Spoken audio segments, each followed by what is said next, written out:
Welcome to another Narc Survivor live video.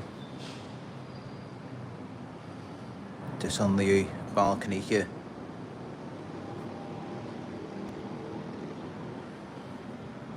As you know, I like to tell the truth about things. I don't like to just make these comforting videos for people just to make people feel better. That's not really what I'm looking to do. I'm more about the truth. And the truth is that, yeah, the narcissist will struggle without you. Because you gotta think about everything that you were to them. Everything that you were given to them. Initially, they love bombed you. They idealized you. And together you created this perfect union. So they had that with you initially. And they may not be able to find that with anyone else. They may not be able to find someone else to fulfill that role. And then also, of course, that role is only temporary, doesn't last for long. Typically, the main thing that they do is the devaluation. They use you as their emotional punching bag, their emotional tampon, their doormat, and sometimes also their personal ATM. And these were services that you were providing to them. They were getting a benefit from that. They were getting something out of it. They could offload all of their negative emotions onto you. You regulated them. So what happens when you're no longer there? What happens when you leave? Then of course they haven't got someone else to do that to. So then they implode. They're left to deal with their own negative emotions and they can't regulate themselves. So they end up becoming depressed. They become very angry, bitter, and resentful. But of course, that's totally rare. What does tend to happen is that they do find new supply. And before anyone starts to feel like they're missing out on something, before anyone maybe feels jealous about it, thinking of the narcissist moving on with their new supply, honestly, it's not what you think. The more supplies that the narcissist goes through, the shorter and less intense the love bombing is. It ends very quickly. And even then, it's not even real. Just as it wasn't real with you. And then they go into the devaluation phase and they become what you were to the narcissist. So all of these people around the narcissist, all of their enablers, their flying monkeys, anyone who's close to them, they become the narcissist's emotional punching bag, their doormat, their personal ATM. So now they're using these other people for money. They're abusing them. And all of these people, it begins to affect their emotional and mental health, to where they may develop mental illnesses themselves if they don't already have that. So it affects everyone around them. They all suffer. They all struggle when you leave. When the scapegoat leaves, they all go down together. They all become even more miserable.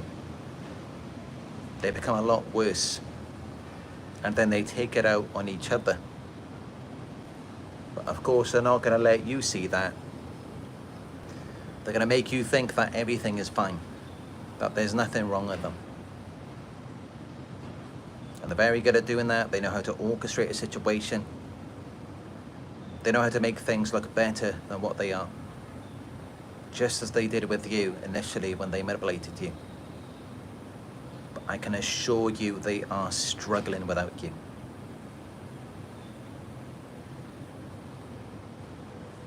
At least unless they found someone such as a codependent. Someone who can take all of this on.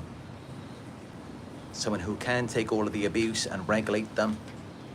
Then the narcissist is going to thrive in that type of environment. But whoever's around them is going to struggle and deal with a lot of abuse. Whether it's an intimate partner or a child, whoever it may be, it's going to affect them. And of course, the narcissist is never going to be satisfied with whatever anyone does for them. So they're going to end up feeling frustrated as well. And they're all just going to be miserable together. Because the narcissist can't get what they want. And of course, anyone who deals with them isn't going to get what they want. So it's just a miserable situation. It's not anything good.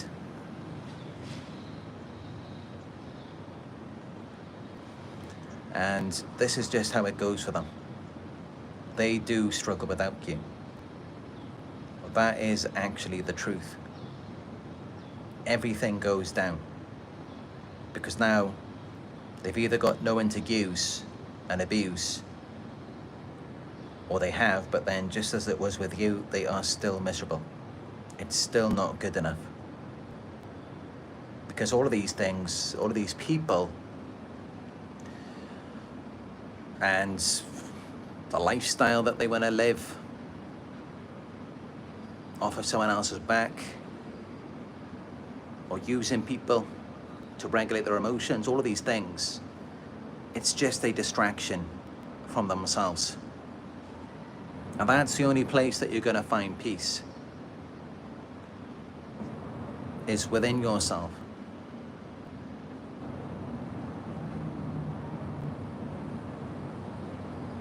So this is why they just end up becoming more angry, more miserable. They just get a lot worse. And that's how you will notice if you let them back in, if you accept their Hoover attempts. They quickly return back to the devaluation, and the abuse is even worse than before. Now, if they had gotten better, if they were really having such a great time with the new supply, then why would they come back worse than before? Wouldn't they come back better? It's because they will keep getting worse because they're struggling without you. And even when they're with you, they're struggling with you as well. They're just struggling no matter what, but at least with you, as the game path that you were, you accommodated them. You managed to absorb their emotional pain. And maybe you provided them with money, a place to stay, certain benefits and conveniences that maybe they can't get somewhere else. Or maybe they try to get it somewhere else and other people just aren't tolerating it. Maybe they try to use someone else for money. Or they try to abuse someone else and they're just not accepting it. So maybe the narcissist has nowhere else to go. But either way, whether they find someone or not, they're still going to be struggling without you. They're never going to be happy. How can they be happy? They have a mental illness, a personality disorder. And you don't even have to diagnose that, just look at their behaviors. Someone who shows a persistent pattern of seeking to harm someone, and you never even did anything to them. And they were getting off on your pain. They were getting off on manipulating you, on doing all of these things to you. You really think that someone like that is ever going to be happy? Of course not. That just doesn't make any sense. There's no way that anyone could engage in those types of behaviors out of hatred, anger, frustration, resentment. Those are the types of emotions that they're carrying inside. And it's persistent. There is no love inside of them. There's no joy, there's no happiness. If there was, then they would have gotten on well with you. So that's what they're taking with them. All of their emotional baggage, all of their trauma, all of their problems which they try to dump onto you,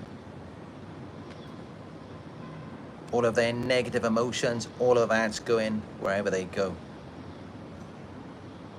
And that's what they've got to share with anyone who they get involved with. Whether it's an intimate partner, their family, their children, whoever it may be. They're all going to have to deal with that. And this is why, typically if it's a relatively healthy family dynamic, where they're not too toxic, there's always that one bitter, resentful person, maybe a grandmother or grandfather, who's just left on their own in a nursing home. No one wants to deal with that because they're just so full of anger and hatred, and that's all that they've got to share with people.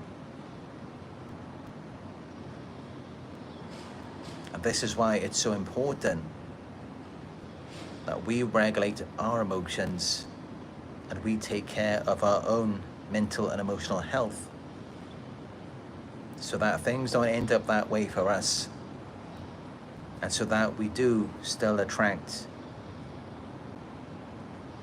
whatever's left of the good people in this world. Because good people, healthy people, they don't want to be around something that's unhealthy. I mean, even when you're with the narcissist, you don't really accept it. You're always trying to make things better. You're always trying to fix things. You're always trying to change them. They're fine with the way things are. They're comfortable laying in their own filth. They're quite happy with that. They like the environment to be a reflection of their internal state, which is absolutely foul, revolting, and disgusting. And that's why it feels so horrible to be around them. It doesn't feel good.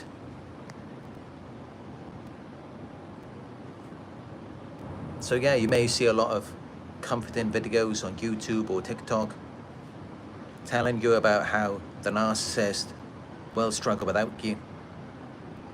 But they don't really give any detailed information about how that's going to take place. But this is it. This is what actually happens. They really do struggle without you, because they lose all of those benefits and conveniences that you were providing to them, all of the things that you were doing for them. You were their doormat, their emotional punching bag. And did they value or respect you? Did they appreciate everything that you were doing for them? They didn't. They were using and abusing you because they still weren't satisfied. So even if they do go off and find another empath, which is extremely rare, but even if they do, they're still not going to be happy with them. They're just going to end up destroying them. These types of people, they destroy everything in their lives. They destroy it all. And it's all a result of their emotions, their inability to regulate. This is how they bring chaos and destruction wherever they go. And as for you, you're definitely not going to struggle without them. Because just think about it. What did you get from them? What did they do for you? All they brought to your life was chaos, drama, trauma, and destruction. You're going to be fine without all of that. You're going to be much better, much happier, much healthier without them. Because they didn't do anything good for you. They didn't make your life better. They didn't make you happy. So you're going to have no problem without them. You're going to be far better off. And that's why they're the ones who typically come back to you. It's not you going back to them. They're the ones who are trying to track you down. And that's because of your internal state, your internal balance, your inner peace and harmony, your inner stability, your positive emotions, your light. That's what they want from you. And that's what they can't find anywhere else. Or maybe they did find it somewhere else, but then it couldn't be sustained. Maybe they destroyed it very quickly. Maybe it wasn't very strong. So then they come back to you, just to put out your light again, because they can't sustain it. They've got no light inside of them.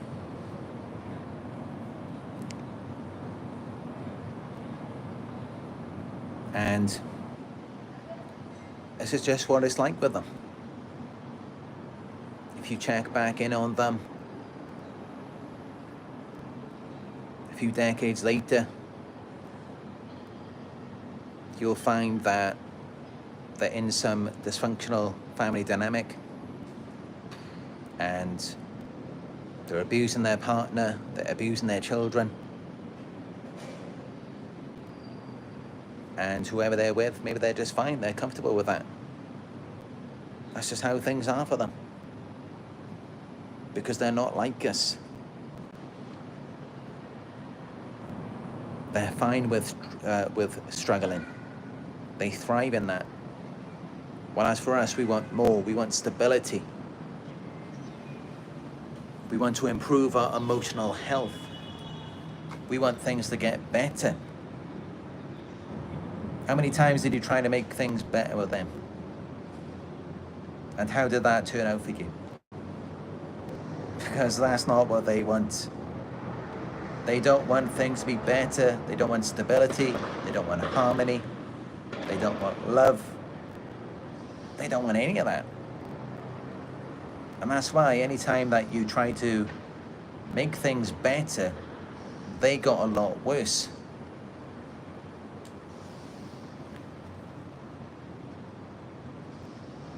And that's why if they do move on and try to find someone else, and that person tries to make things better, it just makes them even worse again.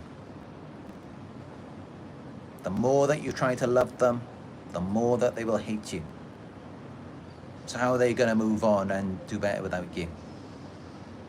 Just remember what you were to them. You filled a void in their life. You were that emotional punching bag, that emotional tampon, their personal ATM. Does any of that sound normal? That's what they used you for. So they're going to need someone else to fulfill that role after you're gone. And that's even if they let you leave. Typically they won't. They will come after you with smear campaigns. They will try to track you down. And it's likely that you're not their only source of supply.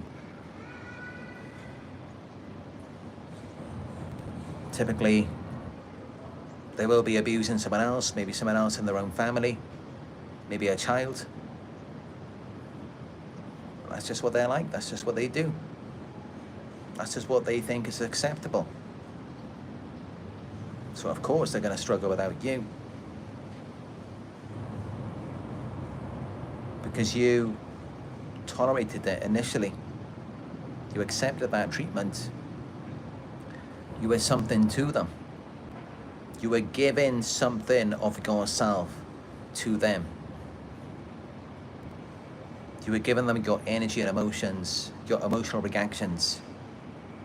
Maybe you were giving them money or a place to stay. they become dependent on that. What are they going to do without that? Typically, they will find someone else who can provide that to them, and then they're just a problem for someone else until that person can't deal with them anymore, and then they become a problem for you again. And it just goes on and on like this for the rest of their lives. They're always just a problem for someone, and it's because of their inner lack of stability, their inability to regulate their own emotions. It's where they're always angry, they're always raging. They always want more from you than what you're meant to be given, to the point where you end up becoming their life support machine. It's like you have to keep this lifeless zombie alive. So there's no way that a narcissist is going to do better without you. It's just not going to happen. I mean, if they're doing better without you, it's not a narcissist, it's not a toxic person. Which means that they couldn't have abused you. But they did abuse you. They did do those things to you. So they cannot move on, they cannot thrive in a healthy environment. They cannot become successful in anything long term.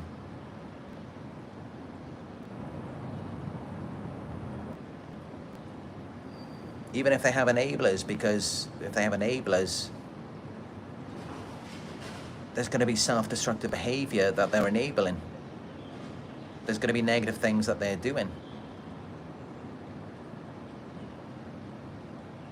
So there's just no possible way. A narcissistic person, someone who's self-absorbed, that lacks empathy, someone who's exploitative, it's just not going to happen. They're not going to move on. They're not going to do better without you. They're never going to be happy. They're never going to find peace. It's just never going to be a reality for them. They may portray a fantasy to you because that acts as a form of revenge, as a form of punishment, to make you think that they did all of these things to you, and yet they're still moving on. They're doing better without you. That's what all narcissists do. They all use that tactic. But that's not what's actually happening. They all go down. They all get worse. Because that's just not how things are meant to work. You're not meant to treat people that way. You're not meant to use and abuse them. You're not meant to harm them, exploit them.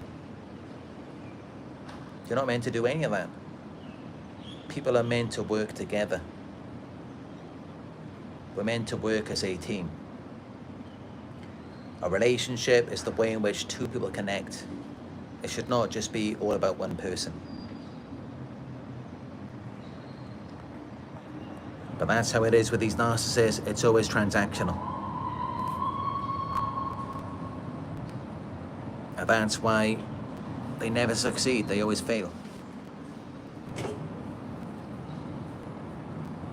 This is why everything with them is so temporary. It doesn't last for long. They come around you, they use and abuse you, and then they've already got someone else lined up to do the same thing again. Because that's all that they can do. They can only go from one situation to the next. Because nothing's going to thrive when they're involved in it. If they're a part of it, it's not going to go well.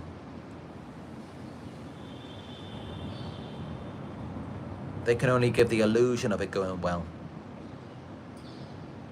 I mean, sometimes it could look good on the outside. If they've got a codependent who's doing all of the work, making everything look good for them. But underneath that, How is their relationship? Are they happy? Are they stable? Are they secure? Or are there all of these problems? Are there all of these mental illnesses? All of this emotional instability?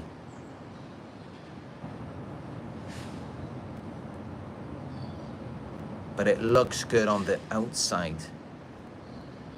This is how things are with narcissists. And if you look at it, this is how it is with this entire world. Things look good on the outside. Deep down, everyone's miserable. The two most common illnesses in the world are mental illnesses, anxiety and depression. We live in a narcissistic society where everyone just has to pretend that everything's okay when it's not. The best thing that people can do for themselves is to just stay away from society. I've often spoken about my experiences with anxiety and depression, all of the problems that I went through. And what helped me more than anything was when I separated myself from society, when I started spending more time alone. I never felt better in my entire life. It changed everything for me. And a lot of people are experiencing this. Now initially, of course, you're going to feel lonely. And you may even feel afraid. You may feel like maybe you can't make it on your own. But in time, you will begin to feel better. Because this is the thing, I mean, when you've got people like this, they're free to walk on the streets. They could just walk around doing whatever they like, treating people this way. You really think that society is good for us? I mean, it enables this kind of behavior.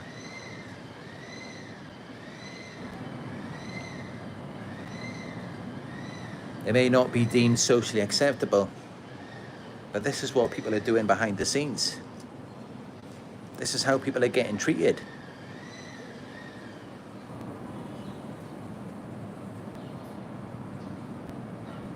Millions of narcissistic abuse victims around the world.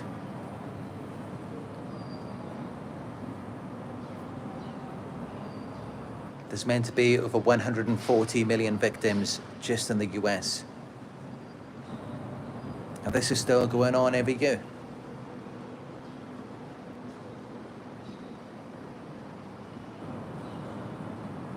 And it's the exact same thing for them. When they act like they've moved on, no, they are struggling without you. They're still miserable.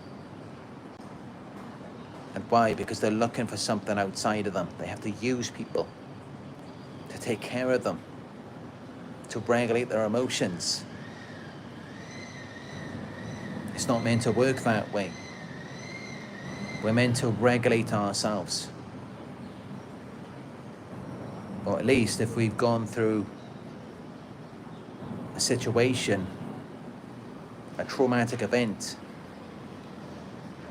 then yes, initially, of course, it's good if you've got someone you can talk to, someone you trust, you have a conversation with them, you open up to them, you speak to them, you can be vulnerable with them, and then gradually you begin to feel better. Or even speak to a therapist or a coach if you have to. Of course, when we're going through tough times, we need to depend on each other. We need someone to be there for us, to listen to us. And that's why I get on here, that's why I'm here for you.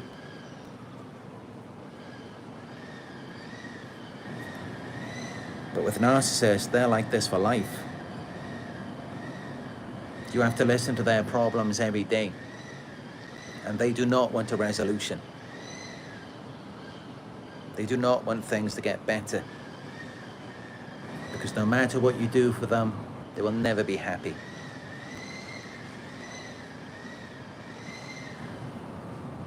They were struggling with you, and they will be struggling without you. And nothing's ever going to change.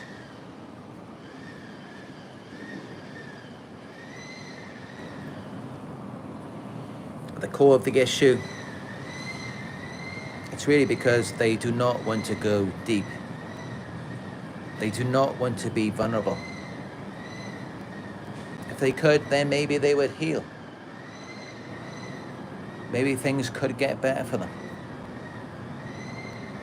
It all starts with having that vulnerability, talking about things, talking about what you're going through. But instead, what do? They devalue you, they lash out at you. They just have an inability to cope.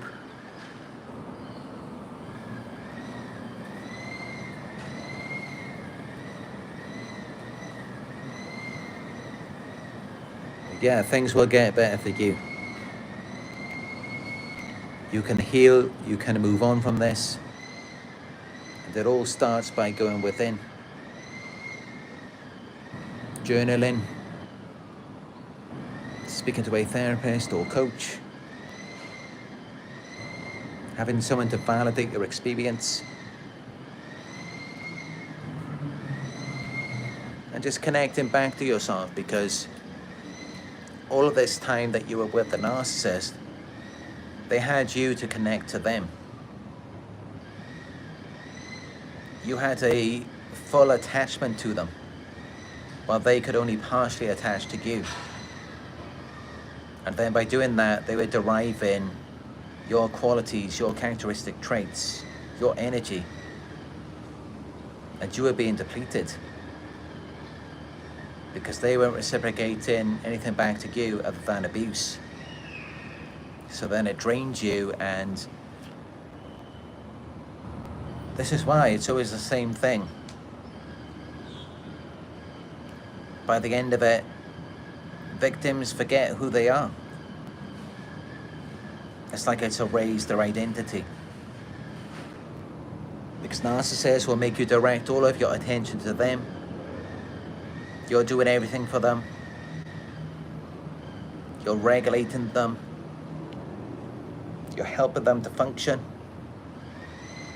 And yet you're getting nothing back.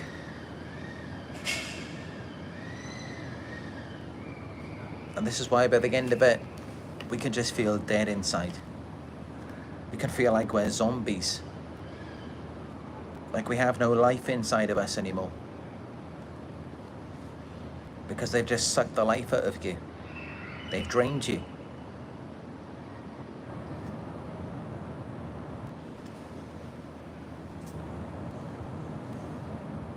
And that's really my mission on here, is to validate you. Is to pour life back into you. Re-energize you, motivate and inspire you. Because that's really what everyone needs after being involved with a narcissist. After they've just drained you. You need understanding. You need validation. And that's the game of my content. It's to bring people back to life. After you've just had the life sucked out of you after dealing with a narcissist.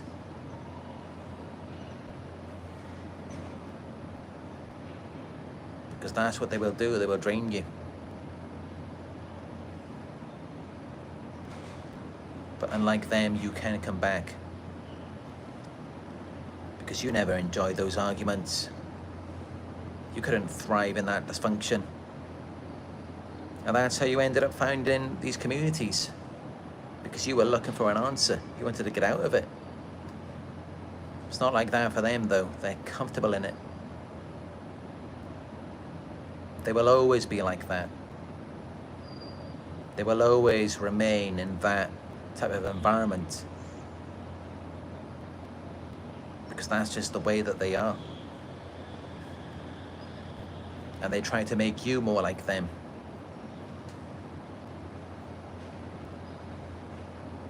They wanted to put their qualities onto you and get you to react to the abuse.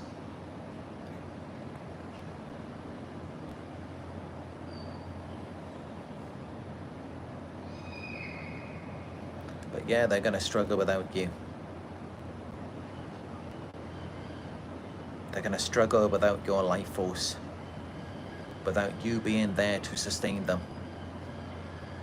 And everything around them in this new situation, it's all going to die.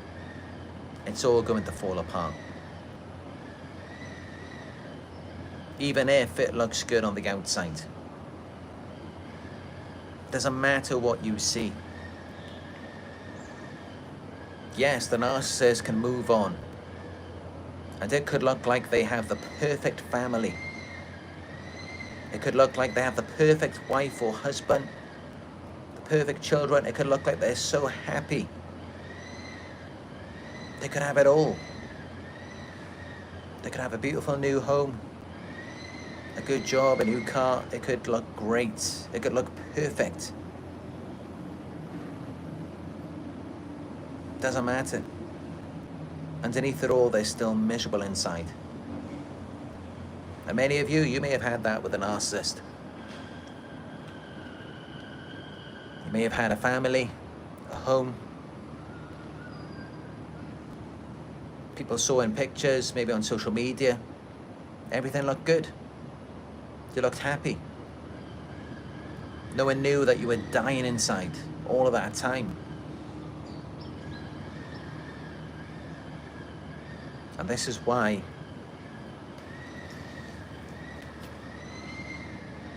it doesn't matter what you see from this narcissist. All you need to remember is how they treated you. That type of person is not going to get better. They're going to continue doing the same thing with someone else. Exactly as they did with you. They're going to act like everything's fine. Meanwhile, they're abusing their partner. They're abusing their children. And they're all just expected to smile and pretend like they're happy.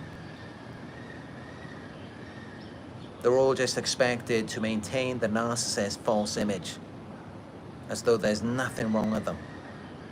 When actually deep down, no, they're all miserable. Even though it may look like they have the perfect marriage, the perfect children, perfect family, the perfect home, it does not matter. And I really have to drive this home because the reality is that a lot of you, you're going to be looking for answers, you're going to be going on their social media. They may look like they're married, they have children, they're happy now. It may look like they've got a good job, they're working hard. It's all fake. It's not real. I can assure you that it isn't real. The more that you feed into it, if you want to believe in it, it's going to seem real to you. Just as it did everyone else when you were with the narcissist. They all thought that was real. They all thought that you were both happy. They fed into it, the illusion, as people do as observers. But underneath that, you knew what it was like. You had to deal with all of their drama, all of the abuse. And statistics show that 96% of families in the world are dysfunctional. A lot of families are like this. Maybe not that extreme as with a full-blown narcissist, but they are dysfunctional, they are toxic. And yet on the outside, they all present this image of health, when actually that couldn't be further from the truth. Most people in this world are miserable. And statistics reveal that. The two most common illnesses in the world are mental illnesses, anxiety and depression. But most people just want to keep on pretending. They want to act like nothing's wrong. And if you've got a problem with it, then what do? They scapegoat you, they target you, they act like something's wrong with you. Maybe they'll say that you're jealous.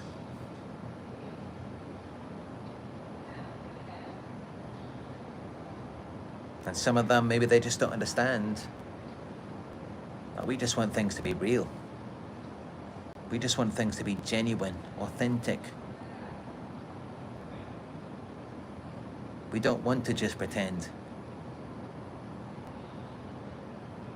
But they gave up a long time ago.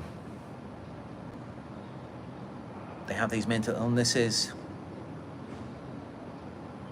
and they just want someone who they can use, someone who they can blame, villainize for all of their problems, which they dump onto you or someone else. And most families are like this. They all have someone.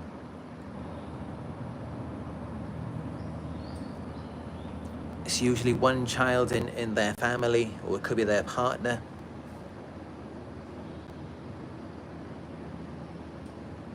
It could be someone in the community. They've all got someone who they blame for their problems so that they can feel better about themselves. Because they don't want to accept that it is them.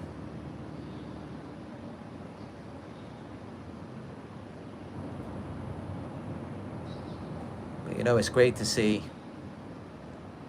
that people do gather to these communities where we don't just blame narcissists. Although yes, of course, you know, they are at fault for the things that they have done to you. But then it's about looking forward and actually dealing with the core issues, taking personal responsibility, recognizing that we may have childhood trauma that we need to heal. And honestly, that's something they do not want you to do. They don't want you to go within. They don't want you to heal your childhood traumas, because that's something they're never going to do. They're going to continue blaming someone else for their problems, and often for the very things that they have caused. And yet they can't even see it because they're so disconnected from themselves.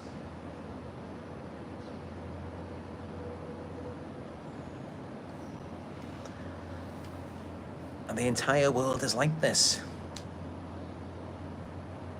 People don't want to take personal responsibility for things that happen in their own families or even in their own communities. They want to go and blame someone else for that. And not to say that it couldn't be someone else's fault, but how can it not also be your fault as well? How can you not also have a part to play in it? Unless you were forced against your will to participate in something that you didn't want to be a part of.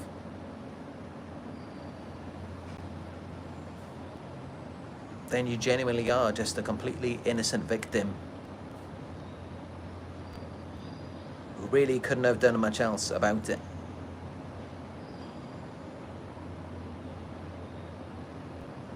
But regardless of that, we can still take some personal responsibility in some way. Because maybe if we go back far enough in our childhood, maybe there could have been something that we could have done back then. And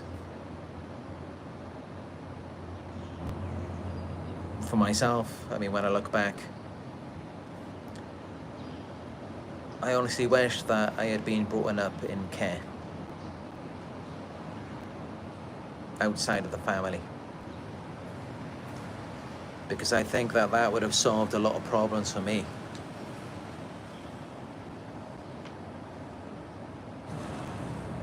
If somehow I had been able to have raised myself.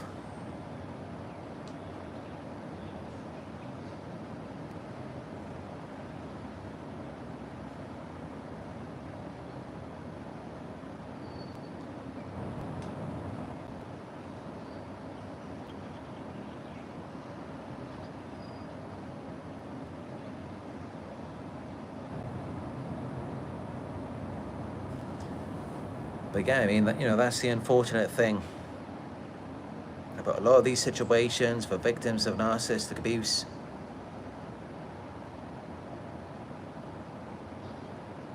There really wasn't too much else that you could have done.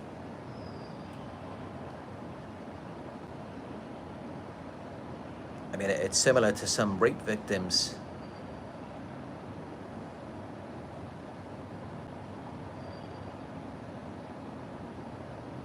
They still get exploited, they still get taken advantage of. And it would have happened no matter what they would have done.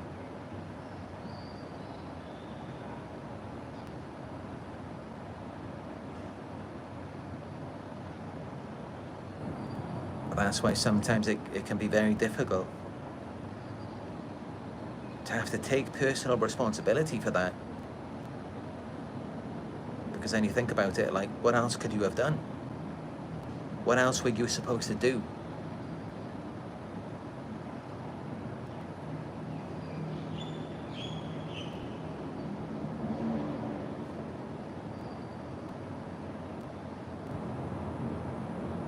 And then, of course, it leaves you feeling like you weren't good enough. As though you could have been better. You could have been stronger or faster.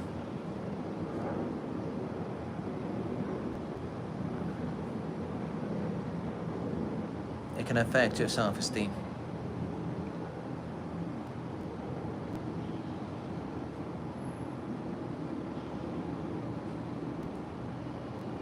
But what it all comes down to is that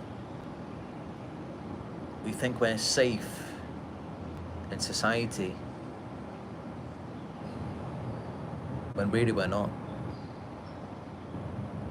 And there are people out there who will take advantage of you.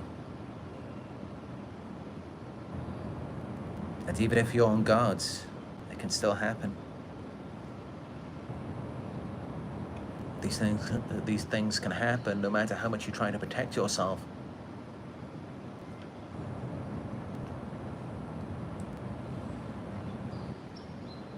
People get away with these things every day. But a big part of this is the awareness.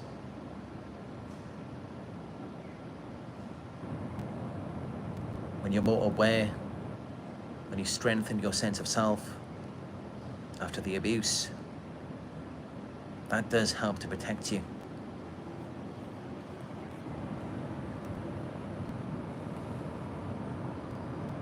Thank you for the donation, Sheila Ray. I appreciate it.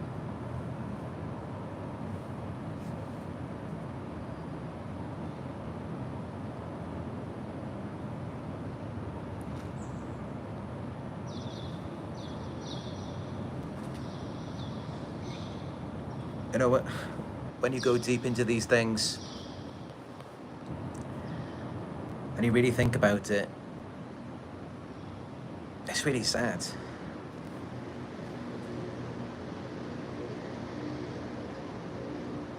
Because many of us, we were innocent, we were so helpless.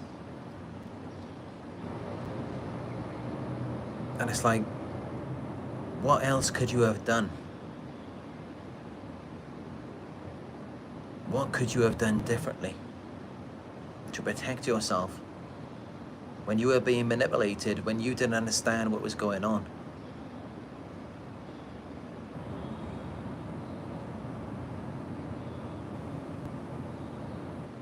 And yet it's like somehow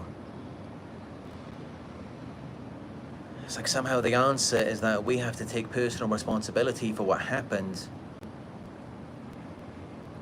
And just try to be better so that the next time it doesn't happen again.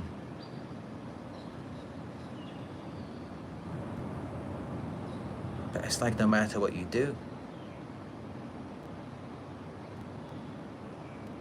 these things can still happen.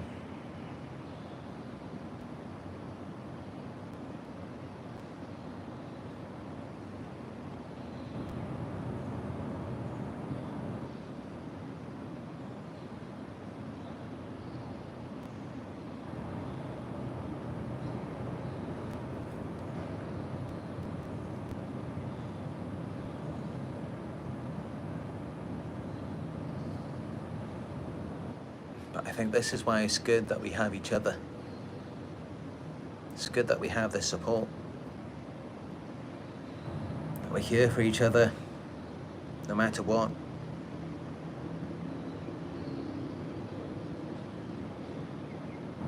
Because that's really what we need after going through this.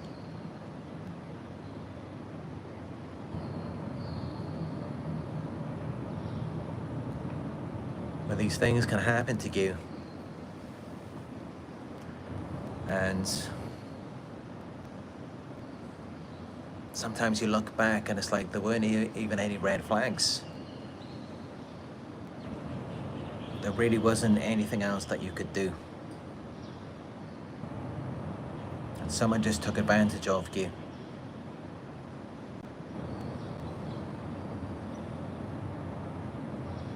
I mean, that is the most horrific part about it.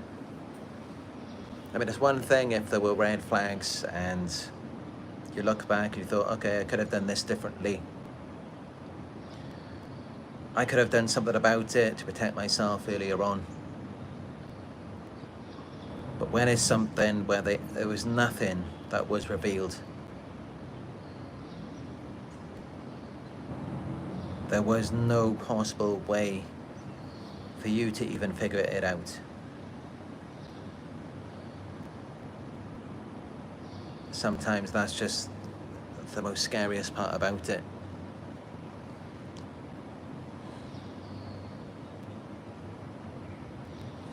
Because it's like, what else could you have done?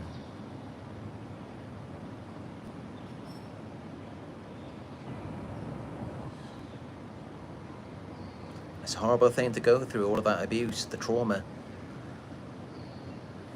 But they do get their karma. There is no way that people like that can go around treating people in that way and then just move on and be happy.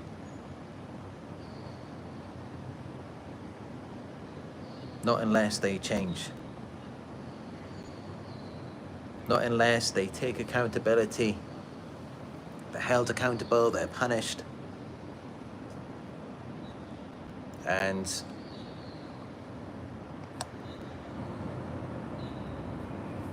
I'd say that if they do that, if they take accountability, if they're disciplined for their behavior, then they deserve it. They deserve a new start.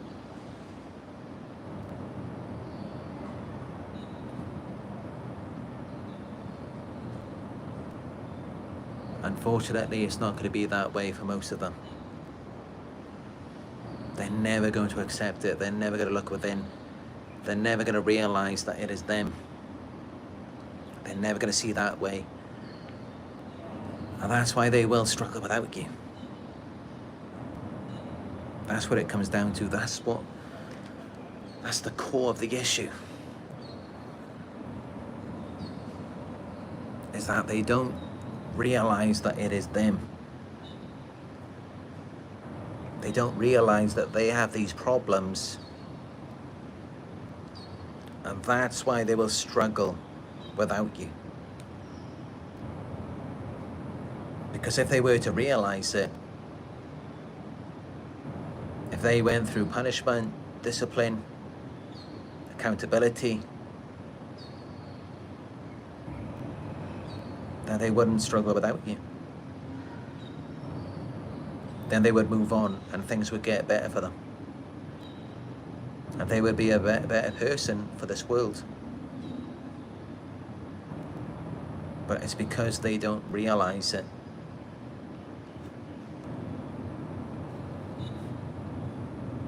They don't understand that they are the problem. And even the ones that are self-aware, they know, but they don't really know. Because if they knew, then they would be different.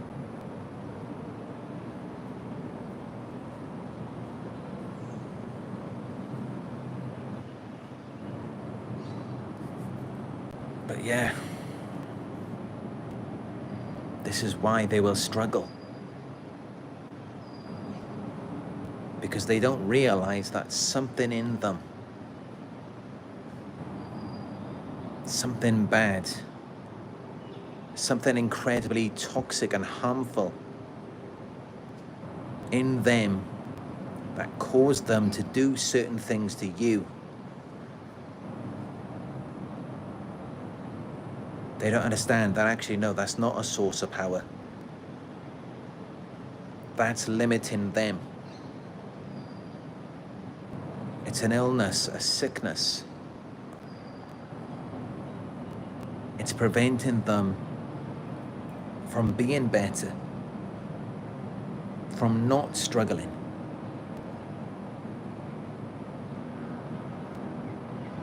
And because they don't have this realization or the desire to change these behaviors and to heal this sickness, that's why they will inevitably struggle without you. And that's why they will continue to come back to you and try to share this disease, this sickness with you. Because they can't see it. They don't realize that it is them.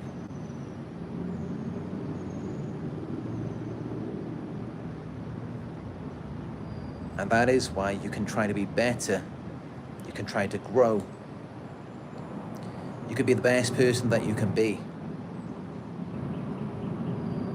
It's not going to make a difference. They're not going to see it. They're going to come back, they're going to hoover you and still treat you exactly the same. Because they've still got this sickness, this mental illness. And that's all that they can share with you. And as it begins to affect you, and whatever preconceived notions or ideas that they've already got in their minds, to where their minds are already made up about you, that's going to become their reality. It's going to become true for them. Because they will shape-shift and mold you into whatever they need you to be, so that they don't have to feel like it is them. And this is what makes this disorder so bad, is that this is what they do to you. They will orchestrate situations to mold you into who they need you to be, so that they can point the finger at you and say that it's you and not, them. And that's just the only way that it's ever going to go with a narcissist. Because this is how their disorder functions. This is how they thrive. This is how narcissists have been around since the beginning of time. Is that the disorder is set up for its own survival, to mold other people into being or appearing unstable or narcissistic, rather than anyone seeing the true victim. And also they become master manipulators so that they can manipulate people and get everyone onto their side, so that the one person who's not like them is crucified. And if you really think about it, it's incredible how they do it. It's incredible how it's all set up.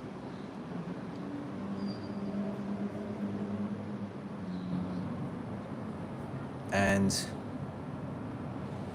this is just the way the world is today. This is why we live in a world where 96% of families are dysfunctional. Empathy has been on the decline since 1979, to where there's now only 1 to 2% of the world's population are empaths.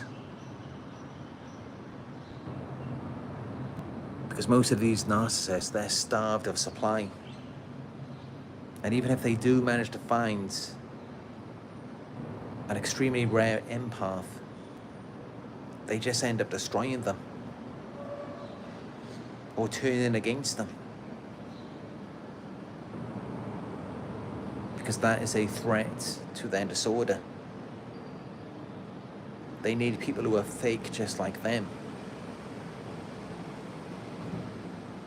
So essentially what they need is not good for them.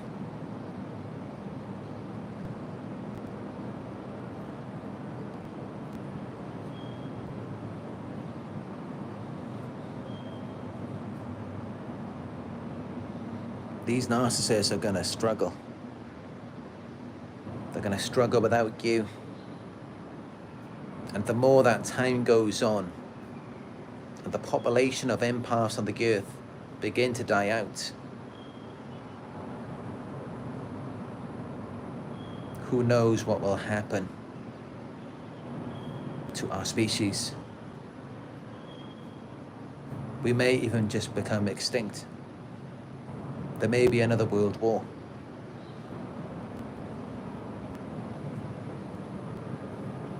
We may just end up destroying ourselves. That seems to be the way that it's going to go.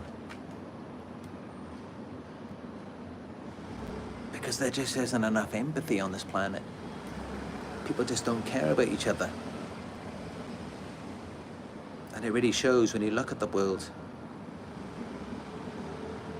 And it just keeps getting worse. But honestly, I think that's the way it's going to go.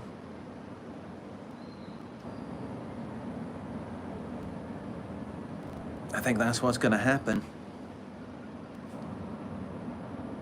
Is that eventually, all of the empaths on this earth, we are all going to go extinct.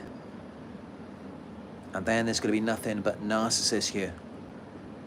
And they're all just going to end up destroying each other.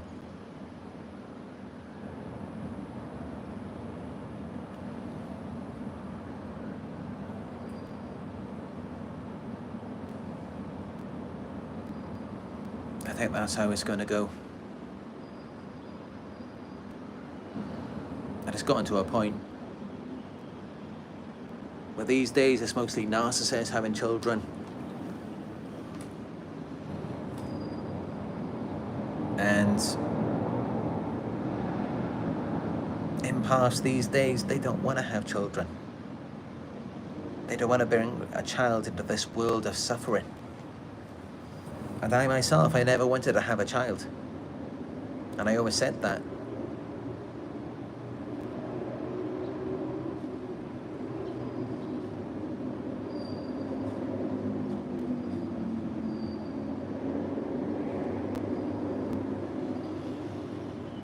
But yeah, I think that's how it's going to go in this world.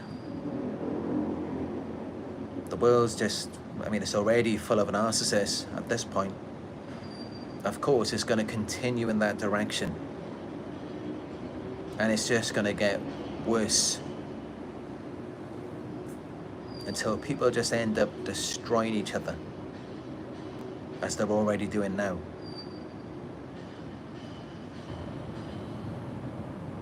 And they're going to keep trying to find people.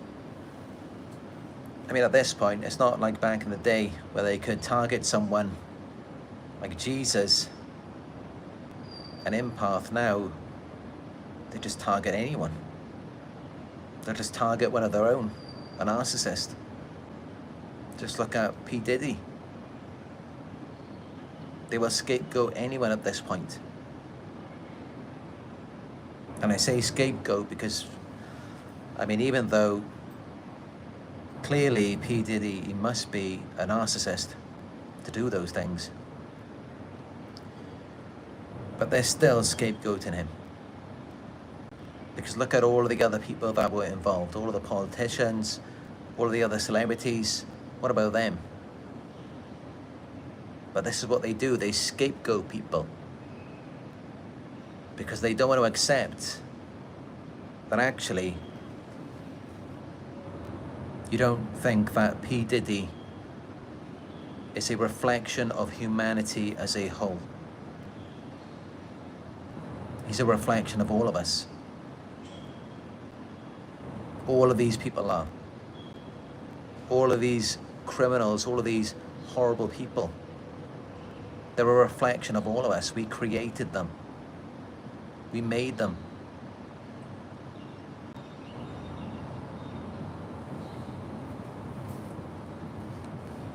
And this is the problem. This is what people don't want to accept.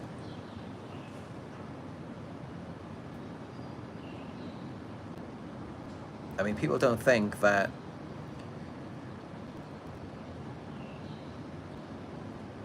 when you learn about his behaviors, the things that he's done to people, you don't think that maybe that disgusts and offends you because maybe it triggers you to reflect on a part of yourself that is like that.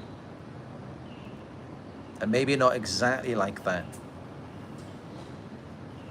Maybe that has similar traits in some way. A part of your shadow.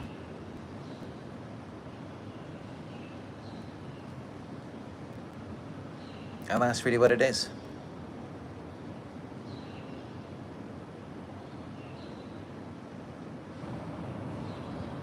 But most people will never come to that conclusion.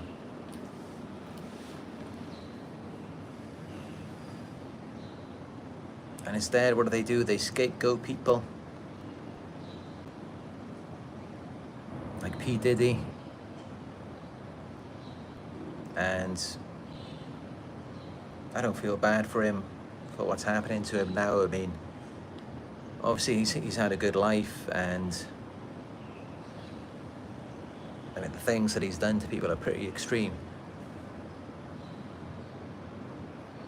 Drugging people as well. I mean, anything like that. Anything where people want their victims to be unaware while they're doing these things to them.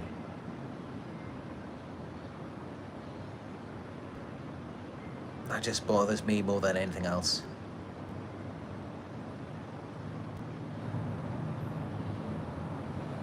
And it's something I could never understand.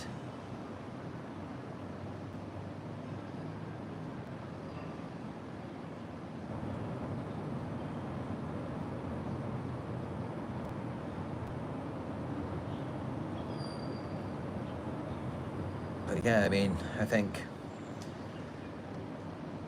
these people who scapegoat these celebrities, they target them, they lash out at them. It's only because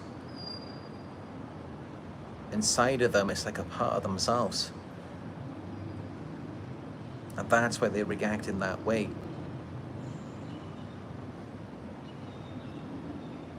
Because it triggers their shame.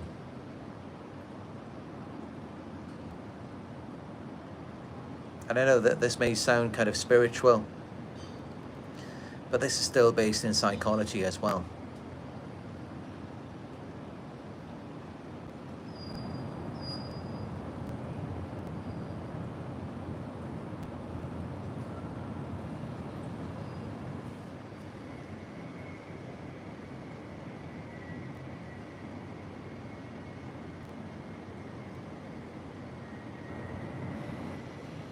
But yeah, I didn't think I would get into P. Diddy.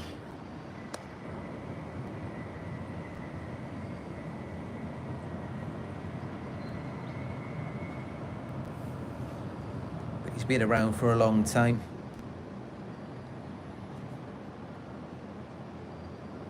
And his music was really big back when I was a child.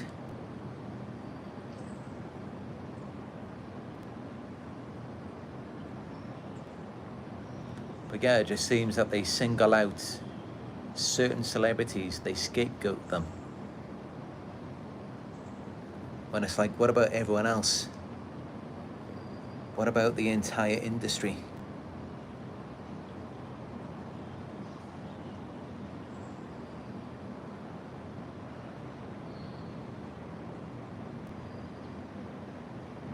It's like no one wants to accept that a lot of people are like this.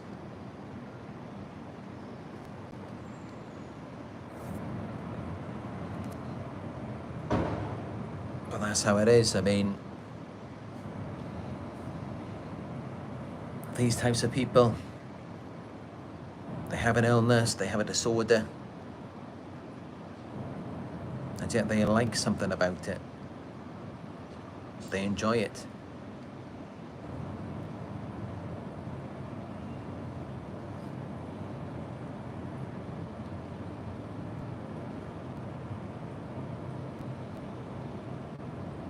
But yeah, these narcissists, they will struggle without you.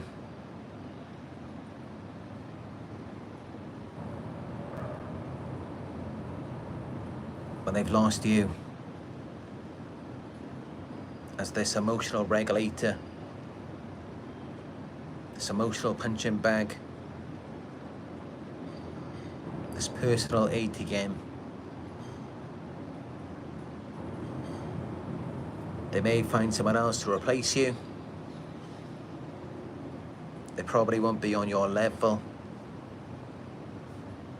But even then, they're just going to destroy that person and they will be miserable with them. Because relationships just aren't meant to work in that way. But they're going to do with them as they did with you.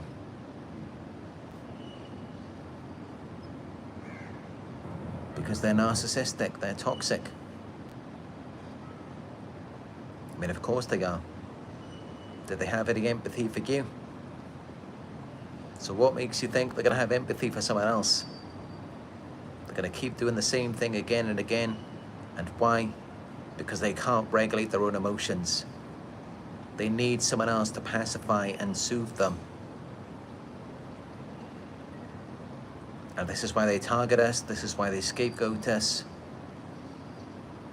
For that reason. Because they can't regulate themselves. And again, it's not about connection. They expect you to fully attach to them, but they can only partially attach to you. Because they want to get more from you than they're giving to you. They want to get more from you than what they can give to themselves. And that's how they can only deplete people. They can only make people ill and cause mental illnesses in people. So yeah, things will not get better for them. They will struggle without you. And with the shortage of empaths in this world who still appear to be decreasing since 1979, to the point where now the two most common illnesses in the world are mental illnesses, anxiety and depression. It seems that things are going to get a lot worse for everyone.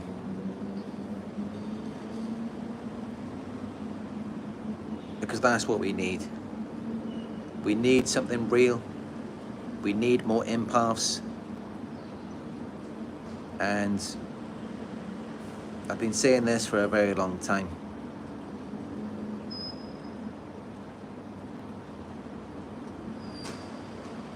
Unfortunately, these narcissistic people, they're never going to be empaths. They're never going to change.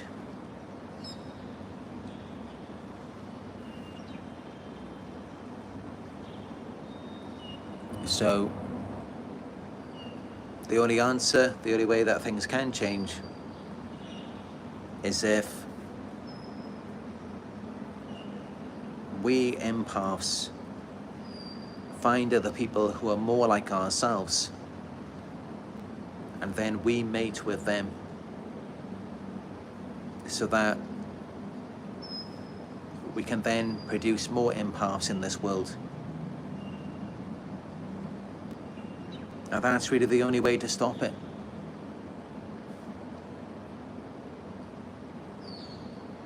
Because otherwise, things are not going to change.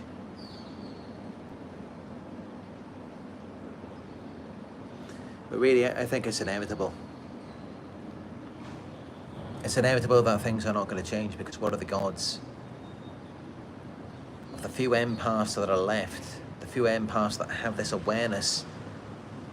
What are the odds of us getting together and having families that then outnumber billions of narcissistic people in this world? It's just never going to happen. So it's inevitable that things are just going to get worse.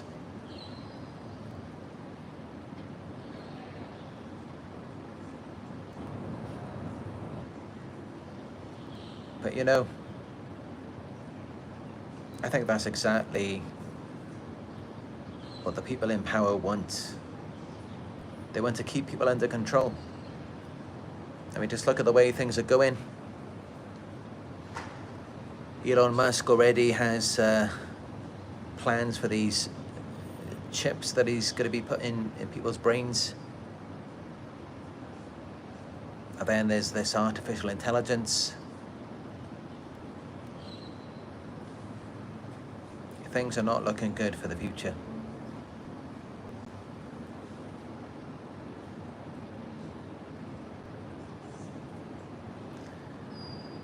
But you know, I'm just one man, there's only so much I can do. I do my best to bring the awareness of this disorder and the major implications that it has on our population. Because honestly, I think this is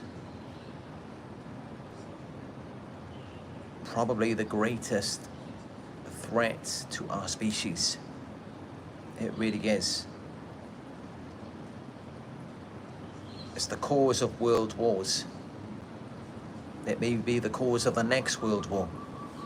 Narcissism. I mean, it's really that bad.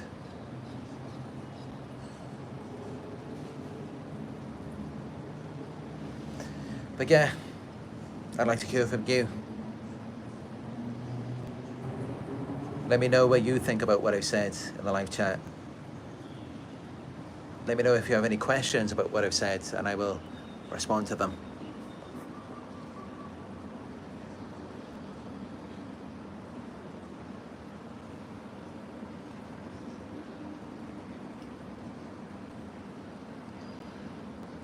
Ranger says, long live poverty. Yep, that's what we're going to see in the future. A greater gap between the rich and the poor. There's not going to be a middle class. BK says Jesus is coming. Yeah, when is there meant to be the second coming for Jesus? Wasn't that meant to be in the year 2000?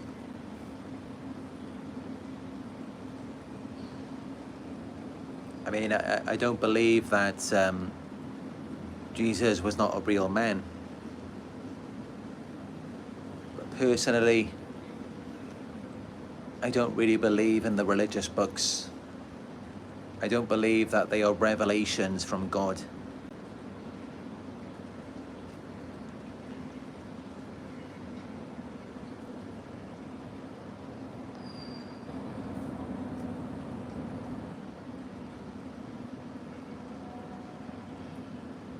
But that's just my opinion. And I know that there are people who watch my videos who are religious, and I do respect your beliefs.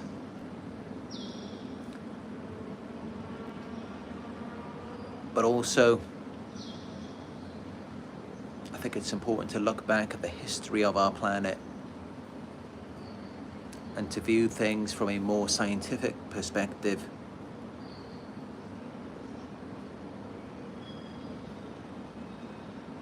But that being said, I'm not an atheist.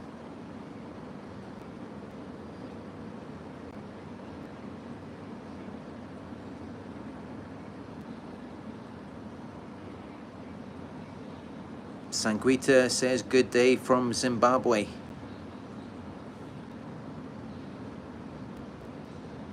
Welcome to the live video. Good to have you here.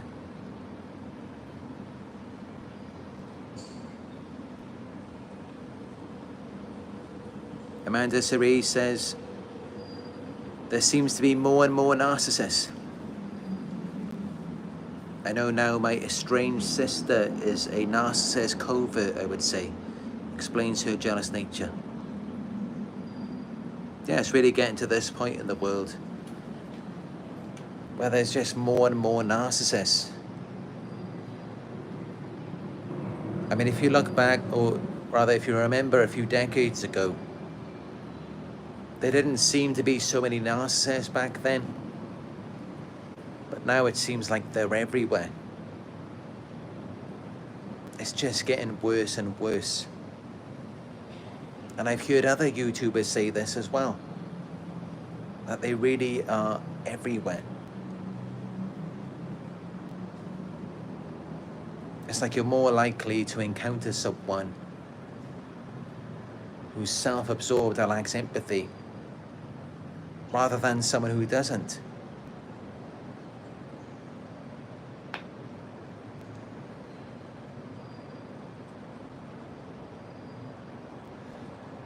People talking about going off grid.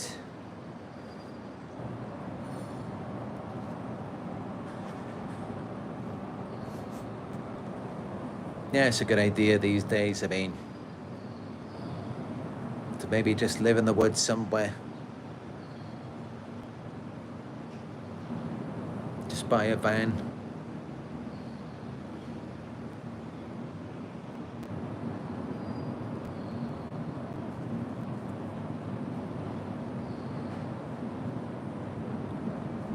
It's definitely much healthier to just stay out of these cities.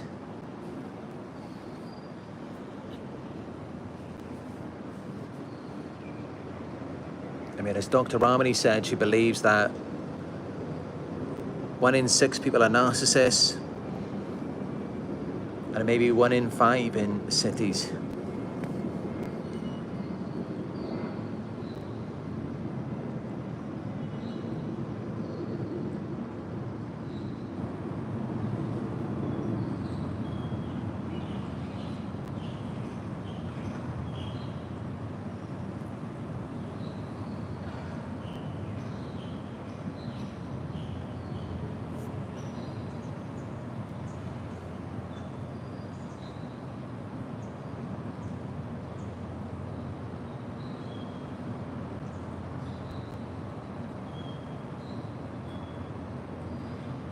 Rachel says, why are we empaths? I believe that we have a purpose and there's a reason why we're empathic. I mean, I've talked about it a bit in my Chosen Ones videos. But yeah, I do believe that there's a higher purpose to all of this. I do believe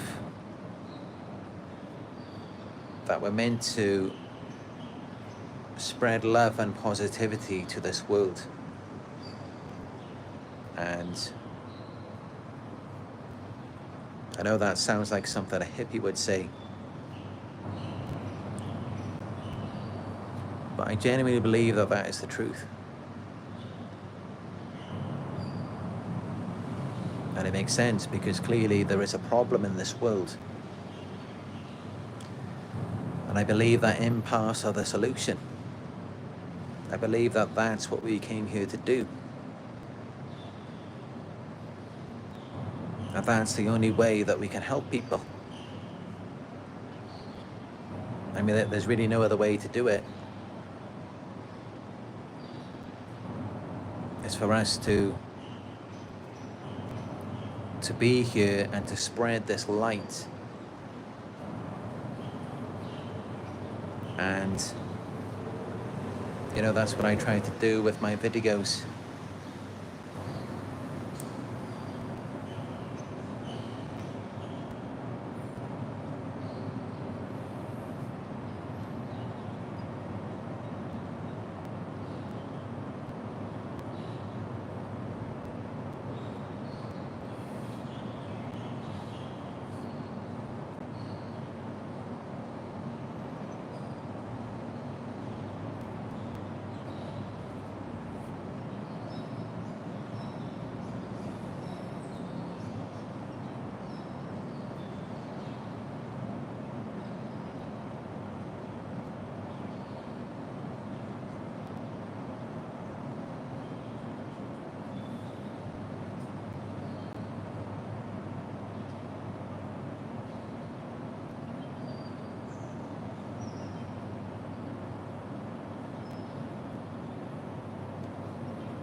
Aether Elevant says, we have destroyed the brains of 2 generations with algorithms.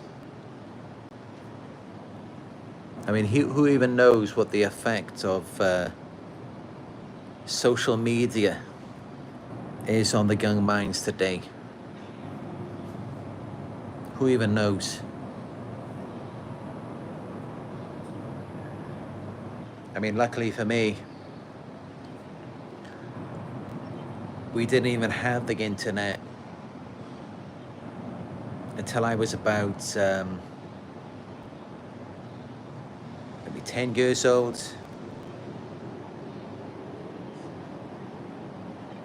And we didn't really have social media back then, but it was more just these these game websites.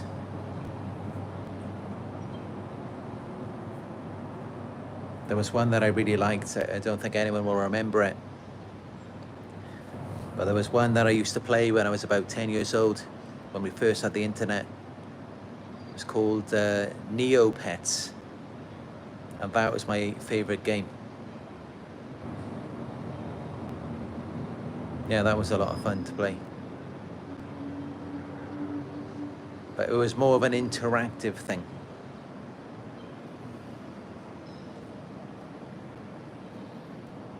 And I think that's a big part of the problem with social media today. And this is the rise in anxiety and depression, is because it's not interactive. You're not really involved, but you're just an observer.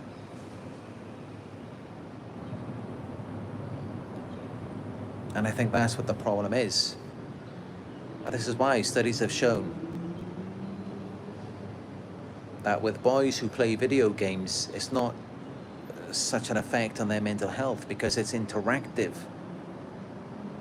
they're engaged with other people, and they're doing something together, like they're achieving something. Now with social media, there's kind of like a lack of achievement, a lack of interactivity,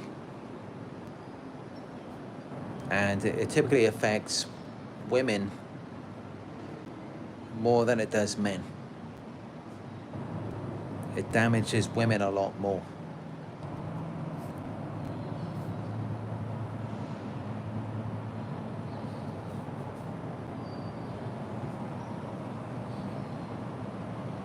But yeah, it's definitely a big problem with social media. When I was a child, I used to play these interactive games online, and it was a lot of fun. And when I wasn't doing that,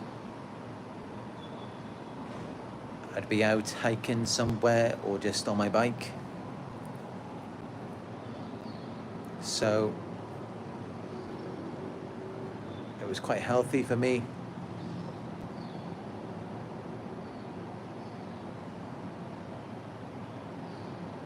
But yeah, I think it's best to keep children off of social media.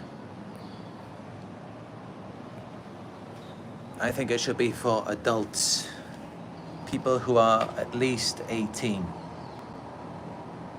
It's not good for teenagers to be using social media. I don't think it's helpful at all.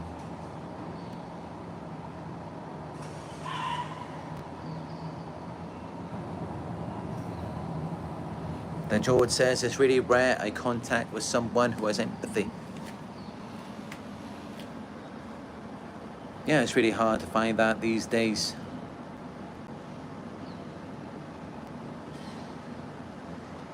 And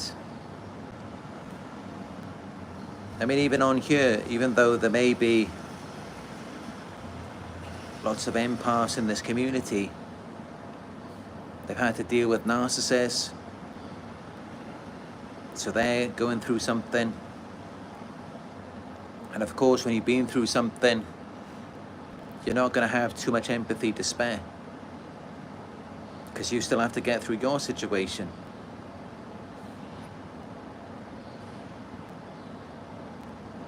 Valerie Voice says, are you married? No, I'm not married. I've never been married. But as I spoke about before, I was the type of person who I was ready to marry the first girlfriend that I ever had. And every girlfriend after that as well. That's just the way that I was. I wasn't interested in looking around and trying to find someone else. But none of those girls wanted to marry me. And from what I saw afterwards, they were struggling without me. Things didn't turn out too well for them. And that's typically how it will go between narcissist and an empath.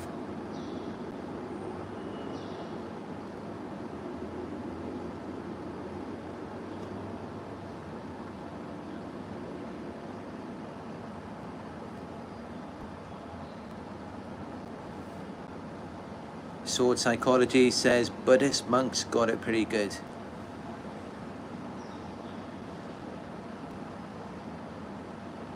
Yeah, they do seem to be fine without society. They don't seem to need any of these superficial pleasures of our world.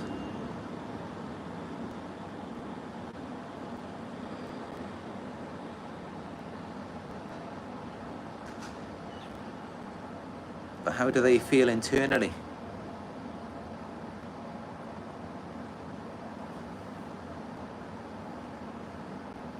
Are they happy? Are they at peace?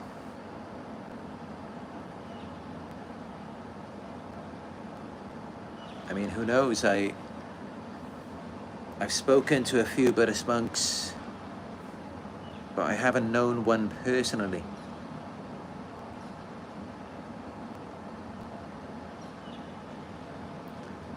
But then, of course, not just anyone can become a Buddhist monk.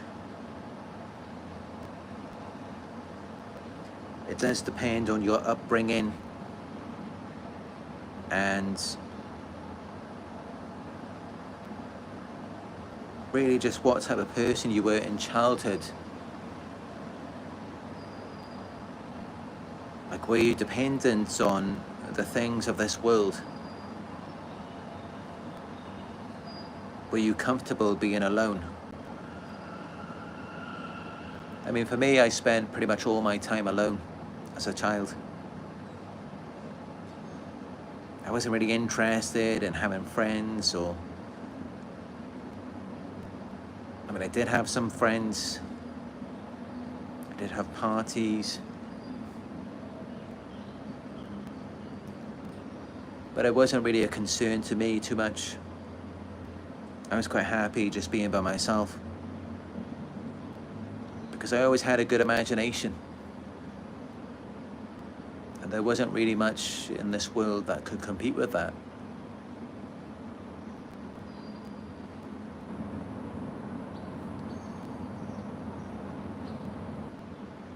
But yeah, who knows what it's like for a Buddhist monk?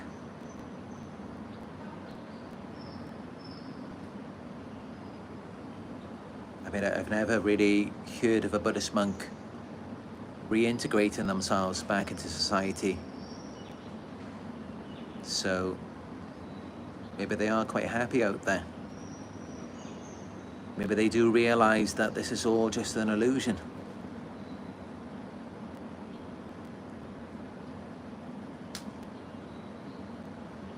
But monk mode is definitely helpful. It worked for me.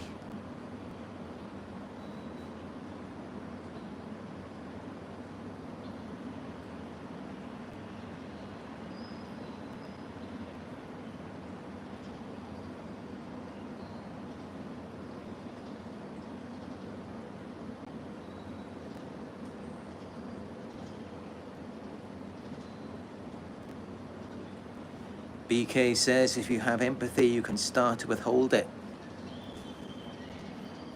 I mean, if you're a true empath, you can't withhold the emotion.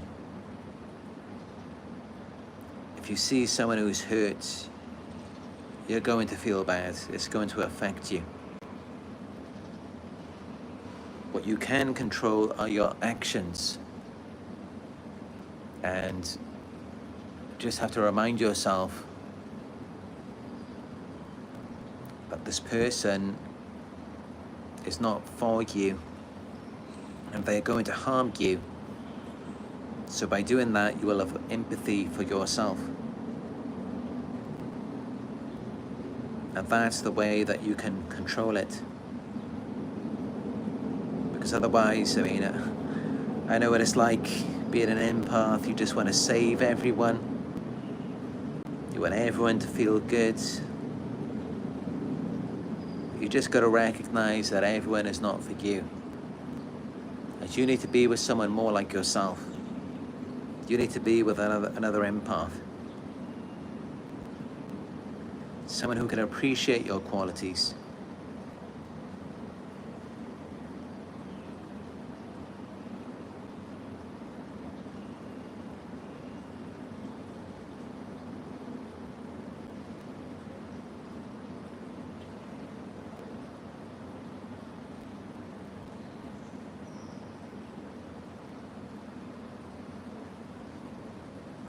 Value of Voice asks, are you okay today? Yeah, I mean, I'm always pretty good. Very rare that anyone asks me that. But yeah, I'm just always pretty happy, just calm.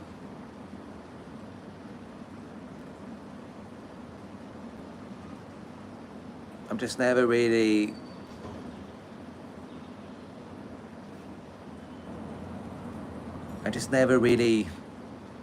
feel sad. or hurt anymore. I mean, definitely there was a time when I went through a lot of anxiety, depression. I was even suicidal, and it was horrible. But since I had my spiritual awakening, everything changed. And then since then, I've just been happy every day. It's only when I get around other people, and then I take on their misery, but then also they don't want me to help them. And that's how I then take it on.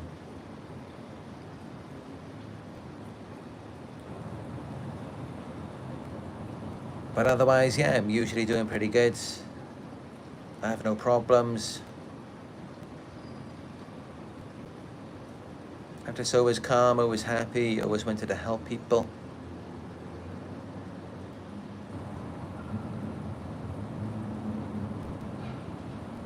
I just don't like it when I see that other people are not happy or they're going through something, and I just want to help. I just want to help everyone.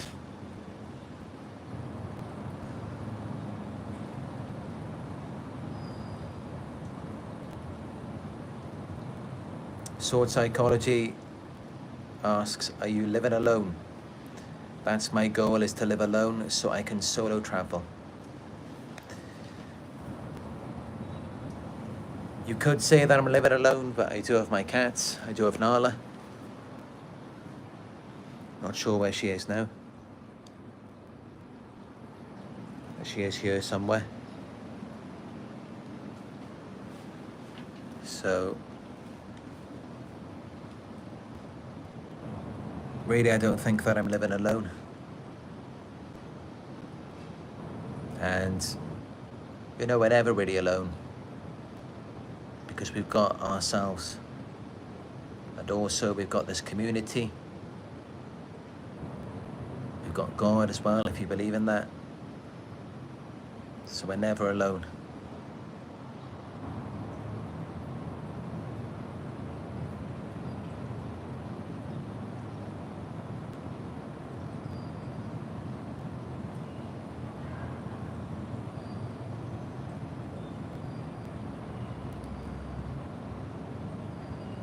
The Jord played Neopets too.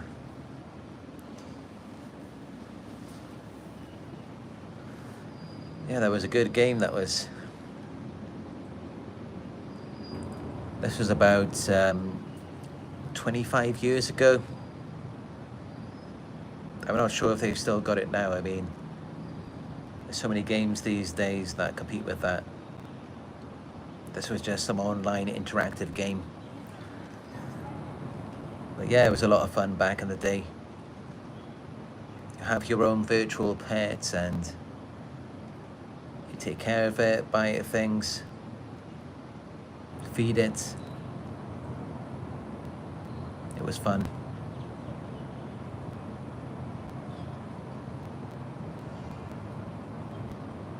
But now, these days, we have our own responsibilities. We have to take care of ourselves, we have to feed ourselves. Maybe we haven't got the time to worry about a virtual pet.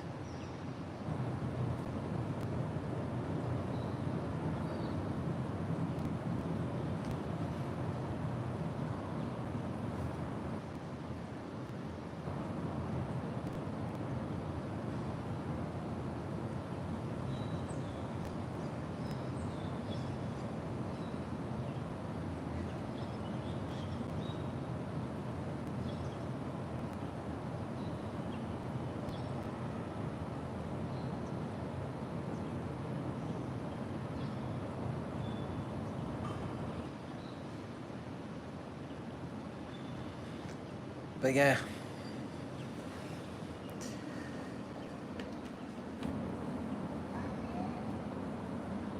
I'm gonna go and get something to eat and continue working on my next video. But I really enjoyed this talk with you today. And I hope you got something out of this. I hope it helped you. If it did, you can help me as well by giving it a thumbs up down below. And also hit the subscribe button, click all notifications, and then you will be notified when I go live again. Let me know your thoughts in the comment section. Donations are greatly appreciated, no matter how small. You can donate through my PayPal. It's paypal.me/Narc Survivor. And if you'd like to book a one-on-one coaching session, just go to my website. It is narcsurvivor.co.uk. And also follow me on Instagram. It's Narc Survivor YouTube. You can see that I uploaded a video today of a man experiencing narcissistic rage, and this is in Taiwan last year.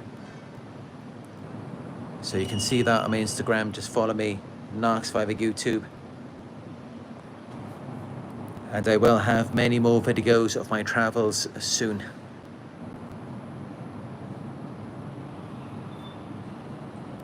So yeah, thank you all for joining me on another Narc Survivor live video, and I will talk to you soon.